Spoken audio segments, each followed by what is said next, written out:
સુરેન્દ્રનગરમાં 3 નોટિસ બાદ પણ દંડ નહીં ભરનાર 55 ખેડૂતો સામે મિલકત જપ્ત કરવાના આદેશ કરવામાં આવતા ખેડૂતોમાં રોષ ભભૂકી ઉઠ્યો છે।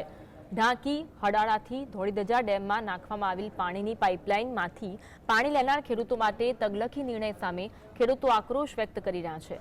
જિલ્લામાંથી પસાર થતી પાણીની મુખ્ય લાઇનમાંથી પાણીનો ઉપયોગ કરનાર ખેડૂતોને ચોર ગણી તેમની પાસેથી 1.15 કરોડ વસૂલાશે, ત્યારે ખેડૂતોને સિંચાઈનું પાણી નથી મળી રહ્યું, એટલે ખેડૂતો આ પાણીનો ઉપયોગ પાક બચાવવા કરી રહ્યા છે।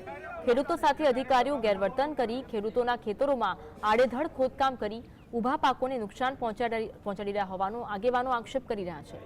ગામના 419 ખેડૂતો સામે ફરિયાદ નોંધાઈ છે, ત્યારે જે ખેડૂતોની ભલામણો રાજકીય નેતાઓ અધિકારીઓને કરે તો પોલીસ મથકમાં પાણી પુરવઠાના અધિકારીઓ ગુનો દાખલ ન કરવા લેખિતમાં આપતા હોવાનો આક્ષેપ પણ તેઓ કરી રહ્યા છે।